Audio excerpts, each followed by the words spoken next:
أرسله بالحق بشيرا ونذيرا وداعيا إلى الله بإذنه وسراجا منيرا.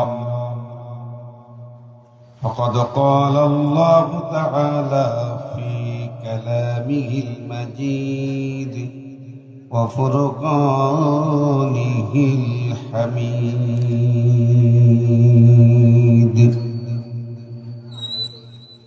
أعوذ بالله من الشيطان الرجيم.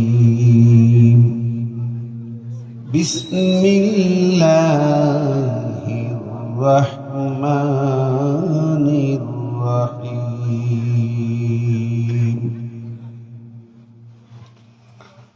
وقال الذين كفروا لرسلهم لنخرجنكم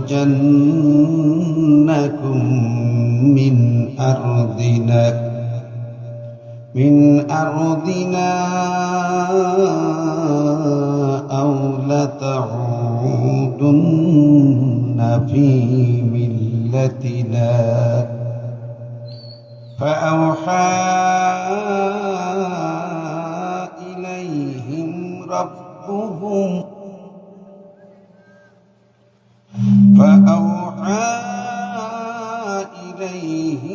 ربهم لنهلكن الظالمين.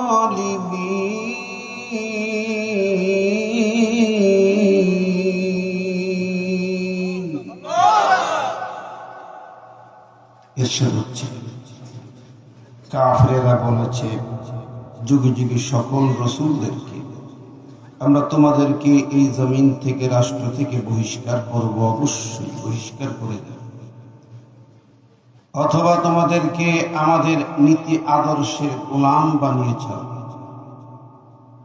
অতঃপর তাদের রব তাদের কাছে ওহী করে জানিয়ে দিলেন, আমি আল্লাহ অবশ্যই অবশ্যই জালেমদেরকে ধ্বংস করবই। সাদাকাল্লাহুল আযীম। ইন্নাল্লাহা ওয়া মালাইকাতাহু ইউসাল্লুনা আলান নবী ইয়া আইয়ুহাল্লাযীনা আমানু সাল্লু আলাইহি ওয়া সাল্লিমু তাসলিমা।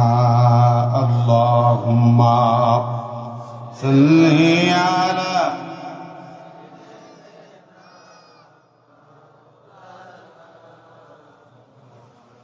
ওয়ালা আলি সাইয়্যিদিনা।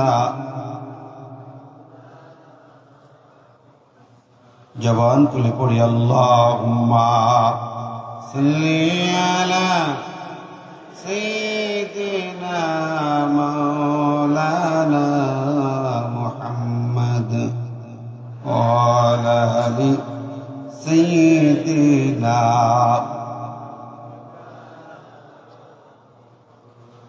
আইকে যাবি সঙ্গে আমার, আইকে যাবি সঙ্গে আমার, নবীর দেশে আয়,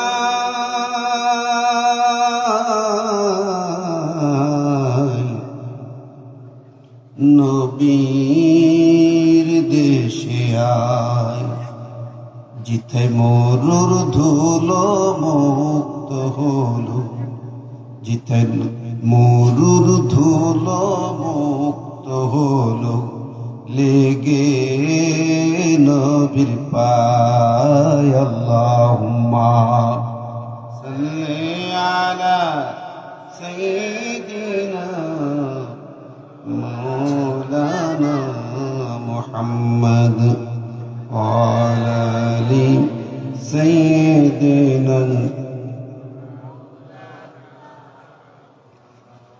আলহামদুলিল্লাহ, দোকার ঐতিহ্যবাহী বাংলাদেশের এক প্রান্ত, সীমান্ত পাটগ্রাম উপজেলার উত্তর শ্রীরামপুর বাইতুল হাসান জায় মসজিদ তাহফিজুল কোরআন হাফিজা মাদ্রাসার যৌথ উদ্যোগে চতুর্থ বার্ষিকী তাফসিরুল কোরআন মাহফিলে সম্মানিত শ্রদ্ধাভাজন সভাপতি জনাব মোহাম্মদ আশরাফুল আলম সরকার, সহসভাপতি বাংলাদেশ জামাত ইসলামী শ্রীরামপুর ইউনিয়ন শাখা, আল্লাহ পাক তার হায়াতে তাইয়্যিবা কবুল করুন। আস্তে বলি আমিন। শীত লাগছে, খুব শীত মনে হচ্ছে।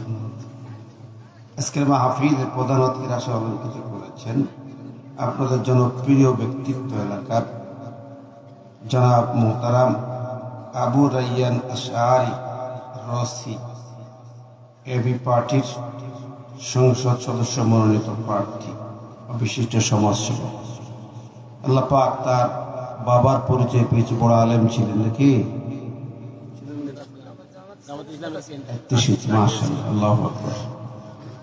মরহুম সাজু সাহেবের যোগ্য উত্তরসূরি হিসেবে আল্লাহ দ্বীনের পথের সেনানায়ক হিসেবে তাকে আল্লাহ কবুল করুন। আজকের মাহফিলের আমন্ত্রিত অতিথি বিশেষভাবে যিনি বক্তব্য রেখে ধন্য করেছেন পাটগ্রাম সিনিয়র ফাজিল মাদ্রাসার ভারপ্রাপ্ত অধ্যক্ষ মুফাসসির কোরআন হযরত আল্লামা মাওলানা কাজী আবুল কালাম আজাদ। আরো বক্তব্য রেখেছেন শুভেচ্ছা জনাব বুড়িমারি আলী মাদ্রাসার প্রিন্সিপাল, আমার প্রিয় ভাই মুফাসসির পরিষদ লালমনিরহাট জেলার সংগ্রামী সভাপতি, কেন্দ্রীয় ত্রাণ বিষয়ক সম্পাদক অধ্যক্ষ মাওলানা কাজী ইউনুস আলী সাহেব সহ উপস্থিত অন্যান্য উলামায়ে কেরাম, আইম্মায়ে মাসাজিদ, মুরব্বিয়ান ইকরাম, অতিথিবৃন্দ, যুবক ভাইরা, ছোট্ট কচিকা যারা পর্দায় থাকা মা ও বোনেরা, সবাইকে জানাই আমার আন্তরিক সালাম ও শুভেচ্ছা। আসসালামু আলাইকুম ওয়া রাহমাতুল্লাহি ওয়া বারাকাতুহু। কোটি কোটি প্রশংসা অবনত মস্তকে নত শিগগিরই সেই মহান মালিকের দরবারে, যিনি একান্ত মেহেরবানি করে আজকে আমাদেরকে কোরআনের এই অনুষ্ঠানে কবুল করেছেন। যিনি আল্লাহ শুকর আদায় করি আলহামদুলিল্লাহ। শীতকে উপেক্ষা করে আসা, যদি এখন নাচ গান হইতো অনেকে টিকিট কেটে যাইতো, ঠিকটা ঠিক। অনেক বড় ইতিহাস বহু জায়গায় দেখি, এমন কিছু এরকম শীতে দেখি মার্কেটের লোক জায়গা ধরে কথা বলে, মার্কেটিং করতেছে হাজার হাজার। কোরআনের মাহফিল এসেছি, কোরআনের কথা শুনবো নাকি? কোরআন কার কালাম? যে আপনার খুশি না বেজার? শুকর আদায় করে বলি আলহামদুলিল্লাহ। আরো জোরে বলি আলহামদুলিল্লাহ। বিশ্বনবী শানে তার রওজা মুবারকে দুরূদ এবং সালাম পাঠে সবাই বলি সাল্লাল্লাহু আলাইহি ওয়াসাল্লাম। আত্মার মাগফিরাত কামনা করি। এই জমিনে যারা বুকের তাজা রক্ত ঢেলে দিয়ে দিন প্রতিষ্ঠার সংগ্রামকে বেগবান করেছেন, বাংলাদেশের স্বাধীনতা সার্বভৌমত্ব রক্ষার জন্য আবু সাইদ মুগ্ধ থেকে শুরু করে সর্বশেষ আমাদের কলেজার টুকরা উসমান হাজি পর্যন্ত যারা জীবন দিয়েছেন, তাদের আত্মার মাগফিরাত কামনা করে বলি আল্লাহুম্মা আমিন। সুপ্রিয় বন্ধুরা, আপনারা অনেক রাত পর্যন্ত বসে আছেন, অনেক কথা শুনেছেন। আমি যেহেতু তাফসীর মাহফিল, পবিত্র আল কোরআনের সূরা ইব্রাহিম থেকে একটি আয়াতে কারিমা তেলাওয়াত করেছি, অর্থ বলেছি। কোন সূরা থেকে একটু মনে থাকবে কি? কোন সূরা? সূরা ইব্রাহিম। আমি সেখান থেকে কথা বলবো ইনশাআল্লাহ। তো আমরা আজকের কোরআনের মাহফিলে যারা এসেছি, আমরা লাভবান না ক্ষতিগ্রস্ত? এই এলাকার হাজার হাজার মানুষ আসে নাই, তারা লাভ করেছে না আমরা লাভ করেছি? তারা আরামে ঘুমাইছে, ওরা লাভ করেছে না বেশি? ব্যবসায় ওদের লাভ বেশি হয়েছে, আর আমার ঘুমটা নষ্ট হইল, আমাদের এসে কষ্ট হচ্ছে নাকি? আমরা কি লাভবান হলাম? কি লাভবান বলুন তো? নবীজি বলছেন ইকরাউল কুরআন ফাইন্নাহু ইয়াতি ইয়াওমাল কিয়ামাতি শাফিয়াল লিআসহাব। তোমরা কোরআনের মাহফিলে এসেছো, কোরআন শুনছো, কোরআন শোনো, এই কোরআন তোমাকে সুপারিশ করে জান্নাতে নিয়ে যাবে। জোরে বলি না সুবহানাল্লাহ। বিষ্ণু বলছেন, রে বান্দারে, আল্লাহর বান্দারা, তোমরা কি জানো ইন্না লিল্লাহি হাদিন কওলু বানহু ইয়া রাসূলুল্লাহ ক্বালা আহলুল কুরআন হুম আহলুল্লাহ। বিষ্ণু বলছেন যে আল্লাহর বান্দারা, তোমরা কি জানো আল্লাহ আহল পরিবার খুব নিকটতম, আল্লাহ খুব ভালোবাসেন। সাহাবীরা কয় ইয়া রাসূলুল্লাহ কেমন কথা? আল্লাহ তো আহল পরিবার প্রতি কিছু নেই, লাম ইয়ালিদ ওয়া লাম ইউলাদ, আমরা জানি। এরা আবার কারা? আল্লাহর আহাল পরিবারভুক্ত কেমন থাকে? নবীজি বললেন আহলুল কোরআন হুম আহলুল্লাহ, যারা এক কোরআন ওয়ালা কোরআন আহলা আহাল হলো তারাই আল্লাহর আহাল হয়ে গেল। সুবহানাল্লাহ। মাইকলা ভাই এই যে ইকোটা বন্ধ করে হড় হড় হড় করতেছে, ডিস্টার্ব নষ্ট করছে, বন্ধ করে দাও। তো দেখেন সেই কোরআনের আহাল যদি হতে পারি আল্লাহ পাকের কাছে চলে যাব, ঠিক না ঠিক? হাজির আরো অনেক বর্ণনা আছে, আমি বর্ণনা শেষ করতে পারবো না। এইখানে যারা এসেছেন, যারা আয়োজন করেছেন, তারা কতটা ধন্য চিন্তা করতে পারে। নবীজির হাদিস, মাইস্তামা কওমুন ফি বাইতিন মিন বুয়ুতিল ইয়াতুলুনা কিতাবাল্লাহ ওয়া ইয়াতাদারাসুনা বাইনাহুম ইল্লা নাযালাত আলাইহিmus সাকিনাতুন গাশিয়াতুর রাহমাহ মাহাব্বাতুম মালাইকা যাকারাহুমুল্লাহ ফি মাদিনদা আও কামা ক্বালা নবী সাল্লাল্লাহু আলাইহি ওয়াসাল্লাম, রাওয়াহু মুসলিম। নবীজি বলছেন কোরআনের মঞ্চ ঠিকানা সাজানো হয়, যে মঞ্চে কোরআন তেলাওয়াত ইয়াতুলুনা কিতাবাল্লাহ ওয়া ইয়াতাদারাসুন, এখানে কোরআন তেলাওয়াত হবে, দার্স হবে। এই মঞ্চে চারটি ফায়দা।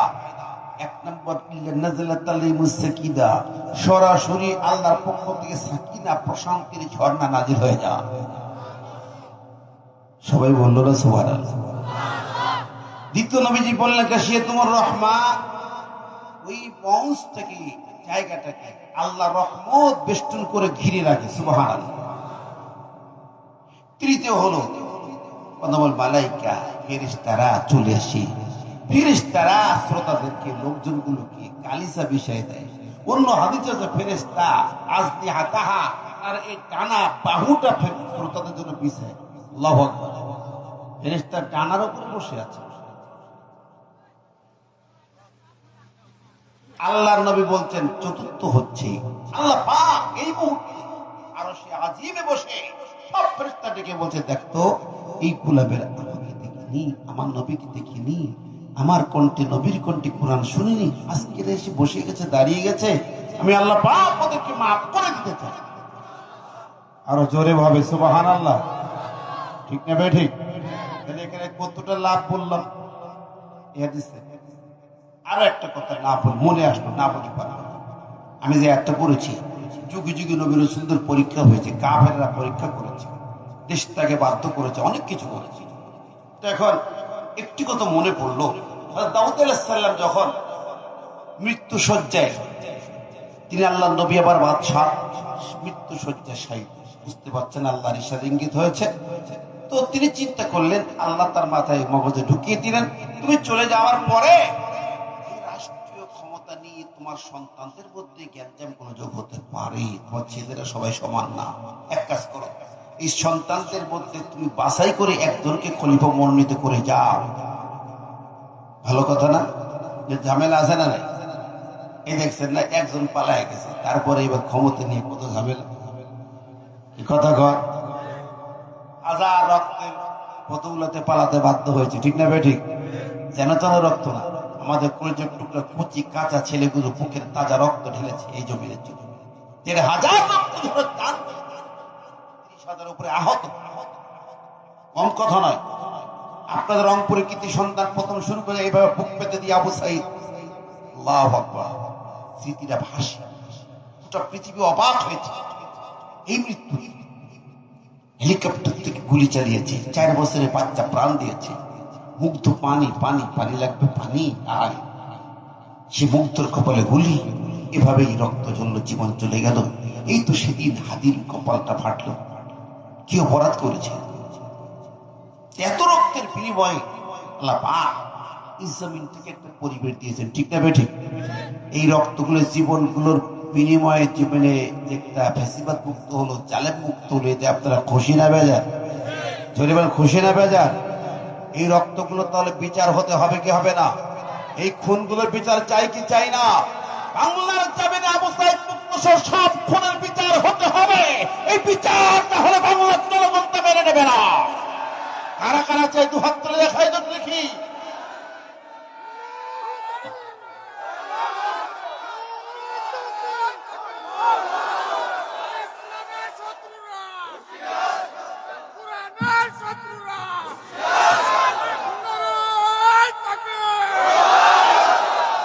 আমার ভাই বন্ধু, তাই বলতেছিলাম ক্ষমতা নিয়ে দ্বন্দ্ব সারা দুনিয়াতে ছিল।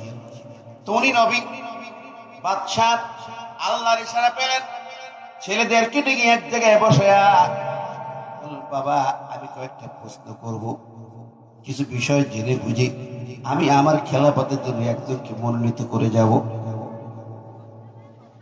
ছেলেরা বললেন ভালো, আপনি যা করে যাবেন তাতে আমরা রাজি হয়ে গেলাম।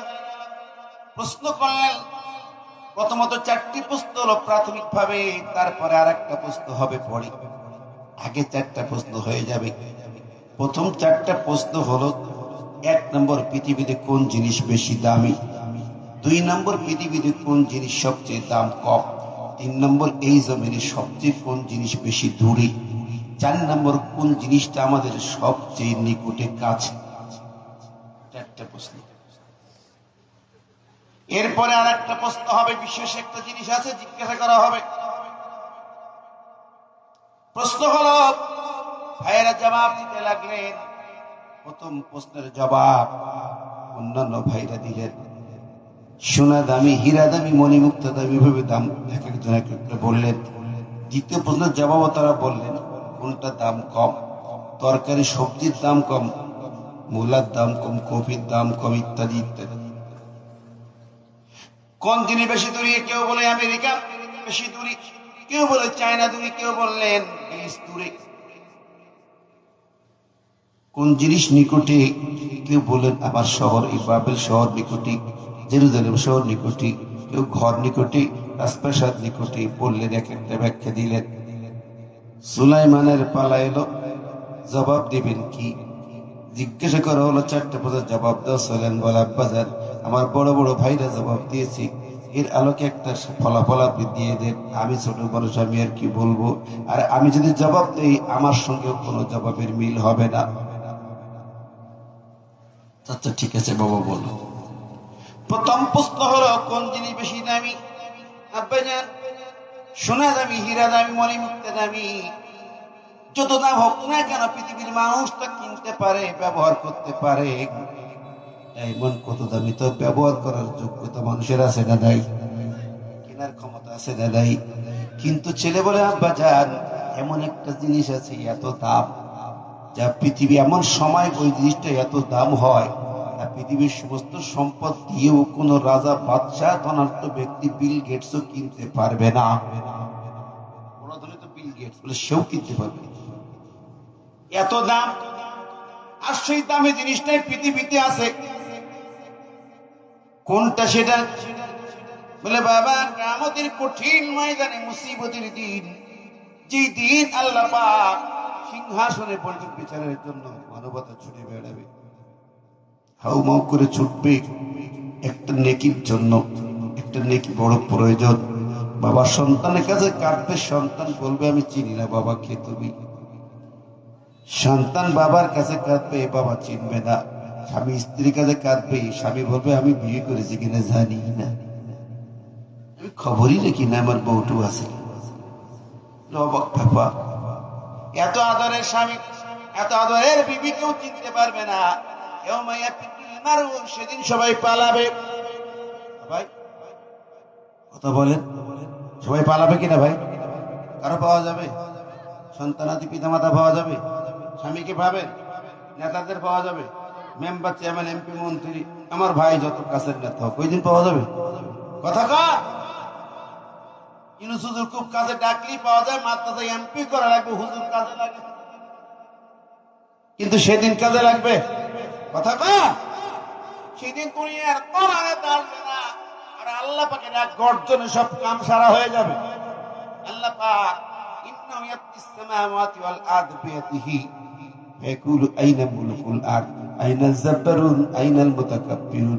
আল্লাহর নবী বলেন আল্লাহ পাক আসমান জমিনকে এরকম কাগজের মতো ভাঁজ করবে, তামাম আসমান জমিন সব ভাঁজ করে হাতের মুষ্টির ভিতরে পুরি, মুষ্টিবদ্ধ হাত দিয়া আল্লাহ পাক প্রশ্ন করবে আইনা মুলকুল আরদ, ও পৃথিবীর রাজা বাচ্চারা কোথায়? আইনাল জাব্বারুন, সেই প্রতাপশালী প্রভাবশালী অত্যাচারী শাসকরা কোথায়? স্বৈরাচার গুলো কই? যাদের অত্যাচারে মানুষ ভয়ে কেঁপেছে, বাড়িঘর ছেড়েছে, চাকরি হারিয়েছে, এলাকা ছেড়েছে, হয় ক্রস ফায়ারে গেল, নাইলে ফাঁসির মঞ্চে গেল, অথবা গুলির মুখে চলে গেল। ঠিক না ঠিক? আল্লাহ ডাক দেবেন সেই রাজা বাচ্চাগুলো কোথায়?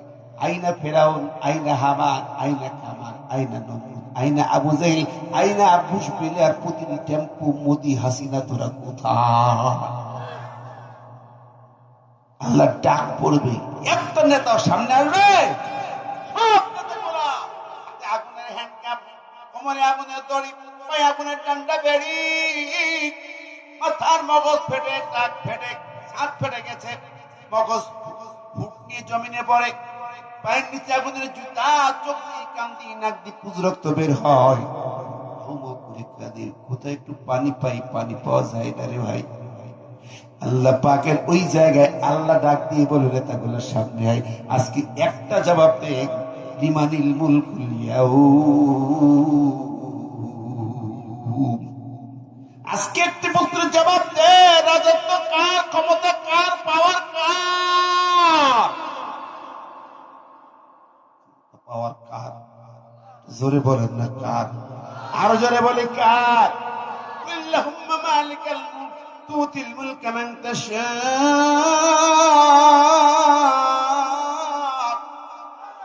সব রাজত্বের মালিক আল্লাহ, যাকে খুশি তাকে ক্ষমতা দেন। ওই কঠিন হাসরের ময়দানে কাউকে পাওয়া যাবে না, একজন নেতারে পাওয়া যাবে, একজন নেতা। বলুন তো কি? আমি মুহাম্মদ রাসূলুল্লাহ সাল্লাল্লাহু আলাইহি ওয়াসাল্লাম। জোরে বলেন সুবহানাল্লাহ। তিনি দুনিয়াতে বলে গেলেন, লিকুল নাবিয়্যিন দাওয়াতুন কদ দাআ বিহা উম্মতিহি ওয়া ইন্নী ইখতাবাতু দাওয়াতি শাফাতাল উম্মতি ইয়াওমাল কিয়ামা ফায়া নাইলাতু ইনশাআল্লাহু মান মাতা মিন উম্মতি লা ইউশরিকু বিল্লাহি শাইয়্যা। দুনিয়ার সব কষ্ট নিয়া আমার অধিকারটা স্থগিত করে রেখে দিলাম, শুধু কিয়ামতের মাঠে মুসিবতের দিন আমার কোটি কোটি উম্মতকে সুপারিশ করে আমি নবী জান্নাতে নিয়ে যাব। জোরে করেন সুবহানাল্লাহ। সেই নেতার মধ্যে নেতার দুনিয়াতে আর কেউ আছে? জোরে করেন আছে? অথচ সেই নবীর নামে গালি হয়, আল্লাহর মাটিতে তার কোনো বিচার হয় না। জোরে কর, বিচার হয়? নবীর নামে গালি, আল্লাহর নামে গালি হলে বিচার হয় না, নেতার নামে গালি দিলে জেল ফাঁস হয়। আমার দেশে নবীর নামে গালি দিয়েছে, আল্লাহর নামে গালি দিয়ে আবুল্লাহ হাবুল্লাহ বাউল সরকার গোলা, যারা ফকিরের বাচ্চা গোলা, যে ভাষায় গালি দিয়েছে বিচার হতেই হবে। ওদের জিহ্বা কেটে ছিঁড়ে টুকরা টুকরা করে কুত্তার খাওয়ার বানানো উচিত। কতক্ষণ চান কিনা নবীর মোহাম্মদ গেলে আছে কালকে দু হাত তুলে দেখায় তো কারা কারা বিচার চাই?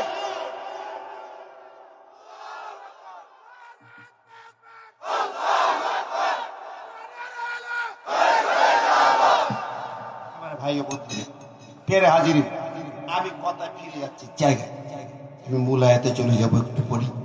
শুধু বলছিলাম ওই দিন আমাদের কঠিন দিন, একটা নেকির জন্য ছুটি বেড়াবে, একটা নেকির এত দাম হবে, পৃথিবীর বিনিময়ে একটা নেকি পাওয়া যাবে নাকি? যাবে? সুলাইমান বলে আমার পৃথিবীর বিনিময়ে একটা নেকি পাওয়া যাবে না। ওই নেকি দুনিয়াতে সংগ্রহ করা যায়, আমার কাছে ওই একটা নেকির দাম সবচেয়ে বেশি। জোরে বলেন না সুবহানাল্লাহ, আরো জোরে বলে সুবহানাল্লাহ। আমাদের কাছে নেকির দাম নয়, আমাদের কাছে হ্যালো কথা কর। এখন একটা কেউ হ্যালো করলে এখান থেকে দৌড়ে পড়ে চলে যাবে। প্রিয় বন্ধুরে, একটা নেকির কত দাম বাচ্চা শোনায়? কয়টা প্রশ্ন ছিল? অনেক সময় যাবে, লম্বা করব, সংক্ষেপ। একটা প্রশ্ন উত্তর, নেকির দাম বেশি। দ্বিতীয়, সবচেয়ে কম দাম কোন জিনিসের? এই জমিনে আমাদের দেশে কম দাম কোন জিনিসের? সুলাইমান বলছেন, আমার ভাই নেতা তো, লিডারের লিডারশিপ কোয়ালিটি আছে, বললেন কথাটা। কোন জিনিসের দাম কম? উনি বলছে বাচ্চা, বাবা দাউদ আলাইহিস সালাম নবী, আপনি বাচ্চা, কত দাম, কত মর্যাদা। আজকে নেতার দাম কত দেখছেন? একটা নেতা আসছে বিমানবন্দর 2 ঘন্টার জন্য সব এক্সচেঞ্জ বন্ধ করে দিয়ে, প্রোটোকল দিয়ে 300 ফিটে চলে যায়। ঠিক না বেটি? কত প্রোটোকল দেখছে? নেতার দাম আছে না? আছে। কিন্তু এই নেতা যদি এখন মারা যায়, তার দাম কত পয়সা? বাচ্চা সুলাইমান বলছে, বাবা আপনি দাউদ আলাইহিস সালাম পৃথিবীর বাচ্চা, আপনি মারা গেলে আপনার এত মুরিদ পুত্র কালবেন ভক্ত আছে, এখন সবাই দাওয়াত করে খাবে, মারা গেলে আপনার লাশ কেবার নেবে? আমরা ছেলেরাও নেবো না, মাটির তলায় রেখে। তখন এই রাজপ্রাসাদের জায়গা হবে না, ঠিক না ঠিক? আমার কাছে সব কম দামি জিনিস হলো এই বডি, এই দেহ মরা যাবন যাবে, সেই মরা লাশের দাম কম। আজকে দেখেন দেশে মানুষ পাখির মতো মানুষ মারা হয়, মারা যায়, ওই দাফন করে রেখে আসে, হিসাব নিকাশ খতম হয়ে যায়, ঠিক না ঠিক? তৃতীয় প্রশ্ন, কোন জিনিস বেশি দূরে? সুলাইমান বলে, বাবা অনেক দেশ, আমেরিকা দূরে, চায়না দূরে, এইসব দূরে, আমার কাছে দূর না। আমার কাছে দূরে হলো কবর দেশ। কবর দেশের যে দূরে কেউ নেই। আমেরিকার সন্তান কত হয় 1 মিনিটে, চায়নায় কত হয় 1 মিনিটে, কবরে কথা হয় না। কবর দূরে। আর কোন জিনিস নিকটে? তা হচ্ছে, উনি বললেন, বাবা ঘর বাড়ি মানুষ নিকটে না, আমার কাছে নিকটে হলো আল্লাহর কোরআন। বলি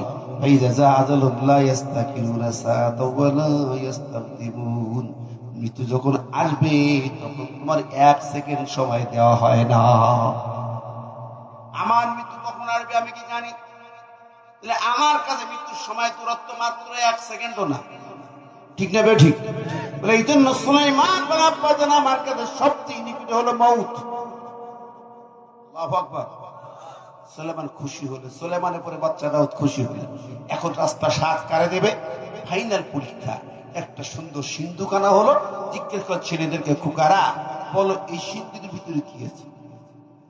এখন তো মহা মুশকিল, কেউ জানে না, আন্দাজে বলা ছাড়া তো পথ নেই। লটারির মতো বড় ছেলে ছেলে যা আছে সবাই লটারির মধ্যে এক একটা নাম বললো।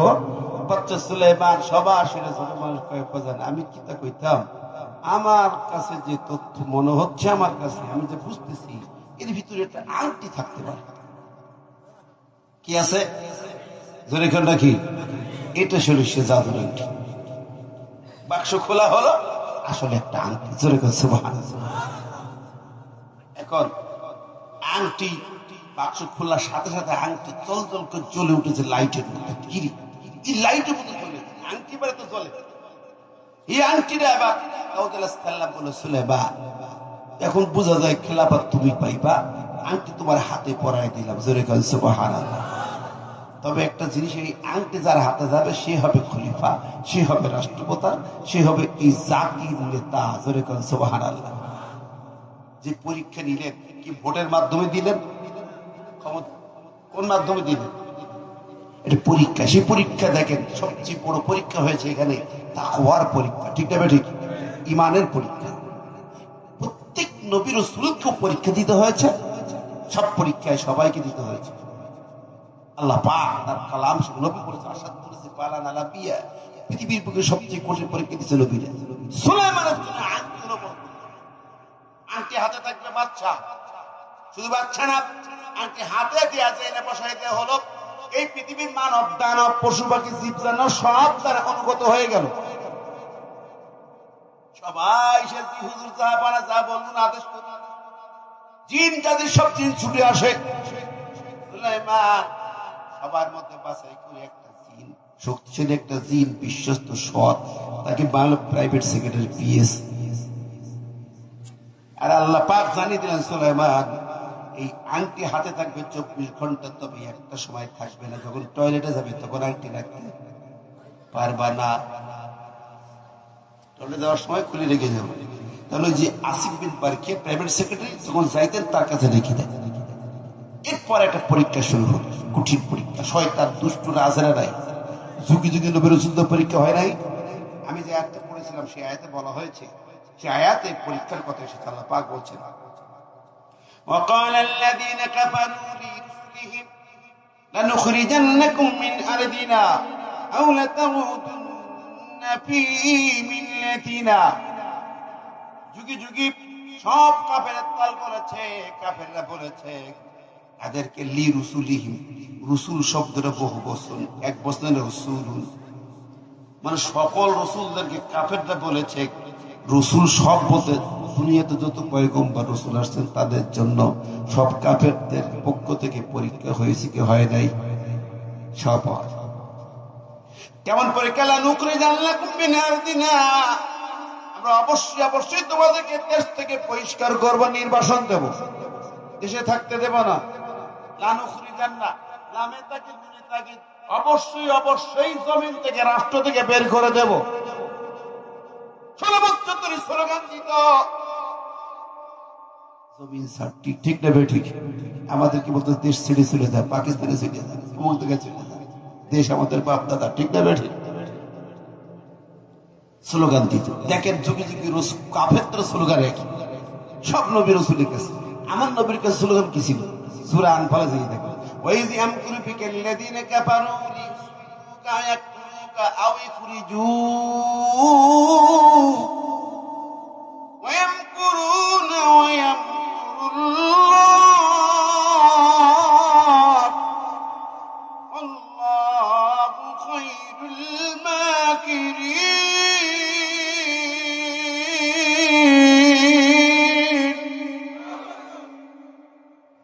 আমার নবী আপনার নবী দুনিয়ার সেরা মহামানবের পরীক্ষা হলো। কত কঠিন পরীক্ষা! কাফেররা পরীক্ষা নিল 3টা। লিউসবিতুকা তোমাকে গ্রেফতার করা হবে, আও ইয়াকতুলুকা তোমাকে হত্যা করা হবে, আও ইখরিজুকা তোমাকে জমিন থেকে বহিষ্কার করা হবে। তিনি আঙ্গুল দিয়ে ইশারা করলেন, 4 খণ্ড, 1 খণ্ড মক্কার পাহাড়ের মাথায়। রাস্তায় চললে পাথর, বালু, ইট, গাছ পালা, পশু পাখি সালাম জানায়, ঠিক না বেটি? জোরে বলেন। সেই মহামানবের পরীক্ষা, গ্রেফতার, জেল, হত্যা, এই পরীক্ষা নবীর উম্মতদের কিয়ামত পর্যন্ত হবে। পরে বলা হয় এম কুরুনা ফেলে মোজারে, এম কুরুনা জমা। পরীক্ষা চলতে থাকবে কিয়ামত পর্যন্ত। নবীর পথের পথিক যারা হবে, যারা নবীর আদর্শ বাস্তবায়ন করার জন্য জমিনে কাজ করবে, তাদের এই 3টি পরীক্ষা হবে। হয় তারা জেলখানায় থাকবে, নইলে হত্যা করা হবে, অথবা দেশ থেকে বহিষ্কার করা হবে। কথা বলেন। বিগত 16 বছর কি তাই হয়েছে না? হয় মাটির নিচে, নইলে জেলখানা, তো দেশের বাইরে। আল্লামা সাঈদী কোরআনের পাখি তার কি অপরাধ, এই হক খাতগুলো তুলে ধরা। যে অপরাধের জন্য আজকে উসমান হাদি আধিপত্যবাদের বিরুদ্ধে কথা বলে খুন হলেন, যে অপরাধের জন্য মেজর জলিল কষ্ট পেলেন, যে অপরাধের জন্য একই কথা, ভারতের বিরুদ্ধে, আধিপত্যবাদের বিরুদ্ধে, বাতিলের বিরুদ্ধে সত্যার বিরুদ্ধে কথা বললেই তাদেরকে ধরা হয়, মারা হয়, ঠিক না ঠিক? বাংলার সবচেয়ে বড় পাপ আল্লামা সাঈদী, যার বজ্রকণ্ঠ পৃথিবীকে কাঁপিয়েছে, মোদীকে কাঁপিয়েছে, ভারতকে কাঁপিয়েছে, ঠিক না ঠিক? আল্লামা সাঈদীকে পুরা বিনা অপরাধে রাজাকার পাড়ায়া, খুনি মারায়া, ধর্ষণকারী পাড়ায়া, 13 বছর জেল খাটায়া, মেডিকেল কিলিং করে হত্যা করেছে। কথা বলে, ঠিক না ঠিক? তিনি কি সত্যি অপরাধী ছিলেন? আর মতো কোরআনের পাখি পৃথিবীর এমন কোন দেশ নেই যিনি কোরআনের দাওয়াত দেন নাই। এই পৃথিবীর হাজার হাজার মানুষ তার হাতে হাত থেকে কালেমা পড়ে মুসলমান হয়েছে, ঠিক না ঠিক? সেই হাতে হ্যান্ডকাপ পরায়া, সেই মাথায় পাল্টি রিমান্ডে নেওয়া, কষ্ট দিয়ে অবশ্যই মৃত্যু দিলে প্রয়োজন দিয়া ইনজেকশন পুশ করে, যেখানেই থাকা আল্লামা সাঈদীর খুনের বিচার বাংলার বাড়িতে হবেই হবে, রিহাই পাইবারে কেউ রিহাই পাবে না। কারা কারা চাই 2 হাত করে দেখান তো।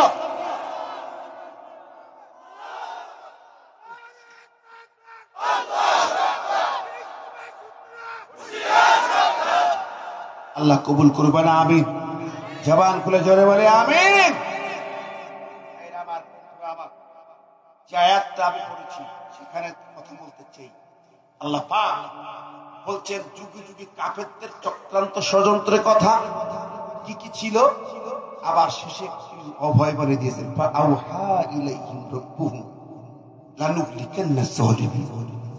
আল্লাহ পাক ওহী দিয়ে জানিয়েছেন তিনি জালেমদের ধ্বংস করবেন। সুবহানাল্লাহ। সব যুগে নবী ইব্রাহিমের পরীক্ষা হয়েছে আগুনে ফেলে, কম কথা, আগুনের কুণ্ডতে ফেলে। আল্লাহু আকবার। কত নবীকে কারাত দিয়ে চিরে 2 খণ্ড করা হয়েছে। ওই তুলুনের নবী যিনি বেগাইরি হাক্কি, সব নবী। আমি মনে মনে ভাবতাম আগে যে যারা বড় বাদশা নবী সুলাইমান, তাদের মনে পরীক্ষা হয়নি, দাউদের মনে পরীক্ষা হয়নি, তোমাদের কি তারও কঠিন পরীক্ষা, কম কথা না। একটুখানি বলে যে বাচ্চা সুলাইমান, ওই আংটির কথা বলছিলাম না পরীক্ষায় থেকে, একদিন আংটিটা আসিফ বিন বারখিয়ার কাছে রেখে ষড়যন্ত্র চলছে কাফেরদের পক্ষ থেকে, দুষ্টু জিনদের পক্ষ থেকে চক্রান্ত চলছে কিভাবে সুলাইমানের এই রাজত্বে বিপদে বিপদকে ফেলা যায়। কাফেরদের মাথা ঘুরে তো সব সময় চক্রান্ত আছে না নাই? হিরাবা তারা কি করলো? চক্রান্ত করে একটি জায়গায় এলো, তা হচ্ছে এক দুষ্ট জিন। ওরা আবার ধরতে পারত, মানুষের রূপ ধরতে পারত, আবার বাতাসে ভেসে যেতে পারে, সে ক্ষমতা আল্লাহ তাদেরকে দিয়েছেন। বাচ্চা সুলাইমান কিভাবে বিপদে ফেলা যায় সেই চক্রান্ত করে এক দুষ্ট জিন পিছনে লেগে আছে। একদিন বাচ্চা সুলাইমান আসিফ বিন বারখিয়াকে বলছে, আমি টয়লেটে যাচ্ছি, তুমি যেদিকে ফিরে আছো দক্ষিণ দিকে দিকে ফিরে থাকবে, আমি না বলা পর্যন্ত তুমি আর কোনো টান করবে না, ঠিক আছে? এরকম আংটি টয়লেটে গেলেন, একটু দেরি হচ্ছে, দুষ্টু জলি ফাঁক নিয়ে রূপ জিনিস বলে আবার আংটি দাও, আংটি দিয়ে দিল। ও যখন চলে যাচ্ছে বলে সাবধান, নকল সুলাইমান বাইর হয়েছে, যদি আসে গ্রেপ্তার করা হবে, সাবধান থেকো। সিংহাসনে দিয়ে বসে হাতে আংটি করে বসে গেছে তো, সবাইকে বলতে শোনা, এলান শোনা আগে, এই সমাজে নকল সুলাইমান বের হয়েছে, যেখানেই পাও তাকে মেরে ধরে হাজির করে এখানে, দেখো কোথায় পাও। কত দুষ্টু প্লান। সুলাইমান বের হলেন, বের হয়ে বলছে, আসিফ তোমার আংটি দাও। কে চান আপনি আংটি? কে? আমি সুলাইমান তো, দেখো। আরে বাচ্চা তো বলছি নকল সুলাইমান বের হবে, কাম হয়েছে, নকল সুলাইমান বের হয়ে গেছে তো সত্যি। কি বলো নকল সুলাইমান? কে নকল? তুমি নকল? না,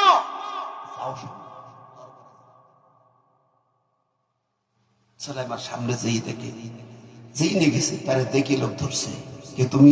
সুলাইমান। ও নকল সুলাইমান। বাচ্চা বলছে, ওই যে নকল সুলাইমান বাড়িছে, ধর মার। লোকজন সেনাবাহিনী লোকজন ধর মার, মাইরা মাইরা একদম রক্তাক্ত করে ফাটাই দিচ্ছে। আল্লাহ আল্লাহ নবী মার খেয়ে রক্তাক্ত হয়ে পড়েছে, হুশ নাই, মারা গেছে। ঠিক আছে, লোকজন বলবা যা নদীতে ফেলে দিয়ে আয়,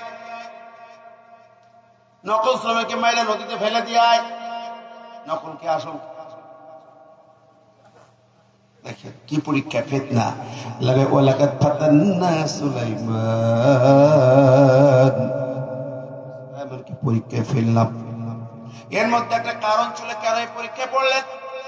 একটু কারণ ছিল। তার আগে সুলাইমান চেয়ারে বসেছেন, যুবক, অল্প বয়স, বিয়ের প্রস্তাবনা আসলো। এক মন্ত্রীরা বলে, আপনি বিয়ে করে নেন, তোমরা মেয়ে দেখো কেমন মেয়ে লাগবে। 4টি কোয়ালিটি বললো, 4টি গুণ লাগবে কমপক্ষে। দিনদার, পর্দরশীল লাগবে, আমানতদার লাগবে, সচ্চরিত্রবান হতে হবে, এরপর সুন্দরী নারী হতে হবে। 4টি কোয়ালিটি বলার পরে মন্ত্রীরা দেশে দেশে খুঁজে খুঁজে বেড়ায়, কোয়ালিটি মেলে, কিন্তু কুফু মেলে না। কোয়ালিটির 3টা গুণ হয়, একটা হয় না, 4টা ফুলফিল হয় না। সচ্চরিত্র পাওয়া যায়, সুন্দরী হয় না, সুন্দরী হয়, সচ্চরিত্রবান হয় না। এর মধ্যে গোটা রাত্রে ঠান্ডা পেটানো, আগে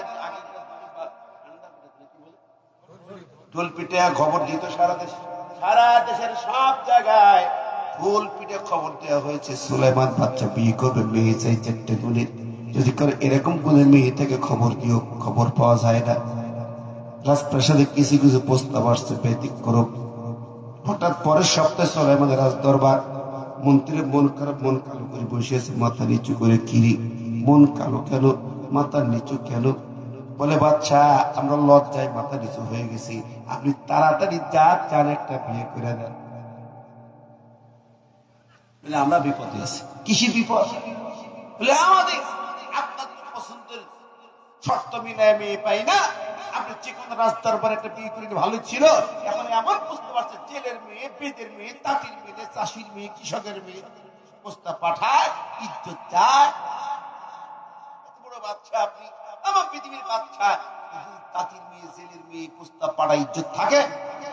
বাচ্চাকে কই দেখি কেমন প্রস্তাব আসছে, কোথায়? এই দেখেন, জেলের মেয়ে প্রস্তাব পাঠিয়েছে। কাগজ থেকে বলি, এত সাহস, ছুরি ফেলে দিবে। আল্লাহু আকবার, আশ্চর্য কথা, এত সাহস বলে কাগজটা ছুঁড়ে ফেলে। এই যে একটু নবীদের সামান্য ছোট ছোট জিনিসও আল্লাহ পাক কিন্তু বরদাস্ত করেন। আল্লাহু আকবার।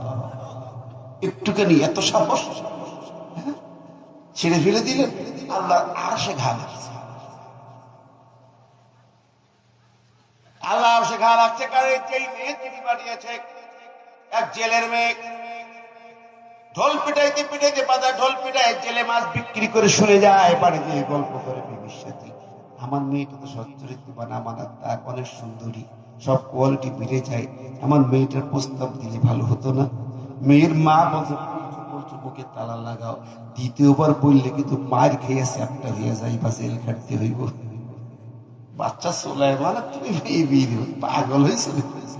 ইয়া থাম, চুপ, আর কথা ঠিক জেলে তাও ঠিক।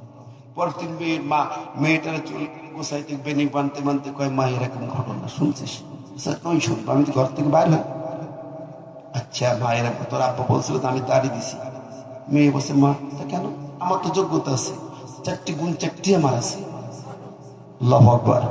প্রস্তাব দিলে অসুবিধা কি? মেয়ের মা দিছে একটা থাবা কষা, অনুমান পাই না জেলের ঘরে জন্ম নিয়েছে, তুই বাচ্চার সাথে বিয়ে করতে শক্ত কম না?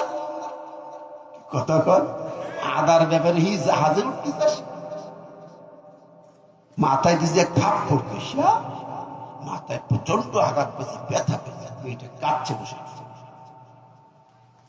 এই মেয়েটার গুণ ছিল দিনে রোজা থাকতো, রাতে ইবাদতে কাটাতো, ঘর থেকে বের হতো না কোনোদিন, আলো বাতাসে বের হয় নাই, পৃথিবীর কোনো মানুষ তাকে চেনে না, সেও কাউকে চেনে না, পৃথিবীর কোনো মানুষের কথা জীবনে শুনে নাই, মানুষও তার কথা কোনোদিন শুনে নাই। রাতের বেলা তার সময় আল্লাহকে বলে, আল্লাহ মালিক, আমারে তুমি কেন জেলের ঘরে পাঠাইছো মার খাই? মানে বাচ্চা বানাইছো, আমার জেলে মানে ঘরে পাঠাইলা কে? তুমি তো পাঠাইছো ইচ্ছা করি, সব তো তুমি জানো। আল্লাহর কাছে কেঁদে কেঁদে সিদ্ধান্ত নিল, আল্লাহ ঠিক আছে, মাছ যখন খাইলাম প্রস্তাব একটা পাঠাইয়া দিই। বাবারে বইলে একটা লিখে পাঠাই দেবে, বাবা পৌঁছাইয়া দাও ভাস করে। ওই চিঠিটা সেখানে গেছিল, ওই চিঠি ছিঁড়ে ফেলে দেয় সুলাইমান বাদশাহ। আল্লাহ আল্লাহ। এখন দেখেন খবরটা হলো ব্যতিক্রম। সুলাইমান, তার উপরে আল্লাহ পাকের পরীক্ষা নাজির হয়েছে, ঠিক না ঠিক? সুলাইমানের মার খেয়ে রক্তাক্ত হয়ে লাশ হয়ে গেছে। এবার ওই নকল বাদশাহ সে বললে, ওকে নদীতে ফেলে দিয়ে যা, ভালো করে নিয়ে যা, নদীতে ফেলে দিয়ে নিয়ে যায়, নদীর ধারে কিনারে দিয়ে ফেলে আসে। ফাটির সময় ফেলেছে, জোয়ার আসবে, পানিতে ভেসে যাবে। ওই ফাটিতে পড়ে আছে রক্তাক্ত সুলাইমান। বাদশাহ সুলাইমান এত বড় বাচ্চা, তার এত বড় কঠিন পরীক্ষা। রে ভাই, কার পরীক্ষা হয়নি? ওই যে বলছিলাম হযরত ইব্রাহিম নবীর পরীক্ষা। ওই যে বিতালা ইব্রাহিম রাব্বুহু বিকালিমাতিন ফাতাম্মাহুন্না قال إني جاعلك للناس إماما। সূরা বাকারার 124 নম্বরে আল্লাহ বলেন, আল্লাহ পাক তার নবী ইব্রাহিমকে কঠিন পরীক্ষা দিলেন, কঠিন কঠিন কয়েকটা পরীক্ষা দিলেন। সব পরীক্ষায় পাশ করে গেল, তখন আল্লাহ তাকে বলে, ইন্নী জাইলুকা লিন-নাসি ইমামা, আমি তোমাকে গোটা মানব জাতির নেতা বানাইলাম, গোটা মানব জাতির পিতা বানাইলাম। সুবহানাল্লাহ বলবে না? সূরা ইব্রাহিম না, যে সূরা থেকে কথা বলছি, নাম কি? যেরকম কি ইব্রাহিম কার নাম? জাতির পিতার নাম, ঠিক না বেটি? জাতির পিতা। জাতির পিতা কে? 16 বছর কে ছিল বাংলাদেশে? জাতির পিতা কে ছিল? এ হুজুররাও সব জাতির পিতা বঙ্গবন্ধু অমুক। ছবি না ডালে চাকরি থাকতে না, কি করবে? ঠিক না? ছবি না ডালে চাকরি জায়গায় শেষ। এবং ওই ছবিটি আমি বহু জায়গায় বাতাসের দিকে লেগেছি। আমি চাকরি করতে, আমার চাকরি চলে গেল। প্রথম যেদিন ছবি আমাদের টানাইছে, আমি ওটা নামাইছি। নামাইলে তো সকস সকস কটা করবি, চাকরি খাবি, খা, খাইতে থাক। চাকরি হারাইছে। 13 সালে সাসপেন্ড, আর 18 সালে আমার ফাইনাল বরখাস্ত, আলিয়া মাদ্রাসায় পড়েছে। বন্ধুরে আমার তাতে কি যায়, কোনো আপোষ নাই, ঠিক না ঠিক? আল্লাহ কা মিল্লাত আবিকুম ইব্রাহিম, আমাদের জাতির পিতা ইব্রাহিম। কে বলেছেন? আর জোরে কে? ঠিক না বেঠে? আর যারা এটার পরিবর্তন করতে জাতির পিতা মুখে বলেছে, মেনে নিয়েছে, কাগজে লিখেছে, সব করার ইমান বাতিল হয়ে গেছে। ইমান আছে? কোথায় ইমান? এসব এক একটা ইমানের পরীক্ষা। এই পরীক্ষায় কামিয়াবি দুনিয়ায় কঠিন পরীক্ষা হয়, যে পরীক্ষা পাশ করা খুব কঠিন। ঠিক কিনা কর? কয়জন এই পরীক্ষায় পাশ করে টিকে আছে বাংলাদেশে? হিসাব মেলে দেখেন সারা দেশ। আমার ভাইরা বন্ধুরা, আল্লাহর কঠিন কঠিন পরীক্ষা। এই জাতির নেতা যারা 16 বছরে, তাদেরকে আপনারা ভালোবাসেন। নামাজি লোক যারা, ইমানদার যারা, কেমনে ভালোবাসেন? ওই বুবুদেরকে, ডাইনি বুবু, রাক্ষসী, খুনি, ডাকাত। শুধু খুন করে নাই, খুন করছে কত হাজার। 9 সালের পিলখানা খুন, 13 সালে শাপলা চত্বরে খুন, 14-15 সালে ফাঁসির মঞ্চে খুন, আর প্রতিদিন কুরাস ফায়ারে খুন। ঠিক নেবে ঠিক? এরপরে 19 সালে মোদী বিরোধী আন্দোলনে খুন, 24 সালে ছাত্র জনতার খুন। হিসাব করেন কত খুন। এই শুধু খুন নয়, আবার তারা আপনার ইমানে হাত দিয়েছে, ইমান কেটে কেটে দিয়েছে। এই যে ইব্রাহিমের নাম চেঞ্জ করে মুজিবার বাবের নাম লাগাইছে। ঠিক না বে ঠিক? আবার দেখেন সংসদে বসি সংবিধান থেকে বিসমিল্লাহ কেটে বাদ দিয়েছিল। কথা কর, ওরা কাটে নাই ভাই, জোরে কর না ভাই। যারা নিজে হাতে বিসমিল্লাহ কেটেছে, যারা এভাবে বাপের নাম বসাইছে, নবীর নাম বাদ দিও, যারা ওই কাজী নজরুল ইসলাম কলেজের নাম থেকে ইসলাম কেটে বাদ দিয়েছে, ঢাকা বিশ্ববিদ্যালয় শরীফুল্লাহ মুসলিম হলের নাম থেকে মুসলিম কেটে বাদ, ইসলাম কেটে বাদ, মুসলিম কেটে বাদ, বিসমিল্লাহ কেটে বাদ, ইব্রাহিম কেটে বাদ, এইভাবে ইমান কেটে যে সংবিধান থাকে, তারা যাই হোক না কেন মুসলমান দাবি করতে পারে না। কাফেরের বাচ্চা, ফিরাউনের বাচ্চা, আবু জেহেলের বাচ্চা। ওরা সাপোর্ট যে করবে সে ইমান হারাবে। তখন এখনো ভক্ত যারা আছেন, ইমানের দিকে তাকান আগে, ইমান আপনার আছে কিনা। আমি স্টেট কথাটা বুঝাই বললাম, যদি ওই দিকে এখনো সাপোর্ট থাকে, কপাল পুড়েছে আপনার, মরণ হবে জাহিলিয়াতের মরণ। ঠিক কিনা কর? আমার এর হাজিরিন, পরীক্ষা চলেছে এভাবে। কাফের মুশরিক বেঈমানরা বিরোধিতা করে আমাদের ঈমান কিনে নিতে চেয়েছে। মাশাআল্লাহ, বাংলাদেশের মানুষ আর আমাদের তামাল ছেলেরা, কি সুন্দর ছেলেরা, তারা তাদের জীবনের বিনিময়ে এদেশে আমাদের ঈমানকে বাঁচিয়েছে। আল্লাহু আকবার। প্রাণ খোলা দোয়া রাখবেন, তাদের প্রতি ভালোবাসা রাখবেন, ভুলে যাবেন না। আমার ভাই বন্ধুরা, আল্লাহ পাক বলেন পরীক্ষা মেনি পরীক্ষা নেবার পরে আমি আল্লাহ পরীক্ষায় কামিয়াবি দেবো। ঠিক না বে ঠিক? কতক্ষণ তাদের পা ভেবে দেবেন কাদের কি, যাদেরকে পরীক্ষা নিচ্ছেন বাতিলের জালেমের জুলুম দিয়া। ولنبلونكم بشيء من الخوف والجوع ونقص من الأموال والأنفس والثمرات وبشر الصابرين। আল্লাহ আমি অবশ্যই লানাবলুয়ান্নাকুম, অবশ্যই পরীক্ষা নেব তোমাদেরকে। ফল ফসলের ক্ষয়ক্ষতি দিয়া, ভয়ভীতি সন্ত্রাস দিয়া, জানের উপরে অত্যাচার দিয়া তোমাদের পরীক্ষা নেব। এই পরীক্ষায় যারা পাশ করবে কামিয়াবি হবে, ধৈর্য ধরে টিকে থাকতে পারবে আমার ঈমানের পথে। আমি আল্লাহ বললাম অবশ্যই সাবিরিন।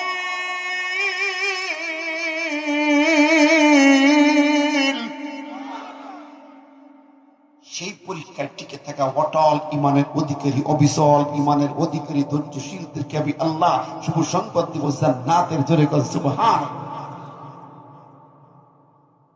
আমার ভাই দেখেন, সুলাইমানের পরীক্ষা এত কষ্ট, অত বড় বাচ্চা মারি রক্ত নদীর ধারে নাকি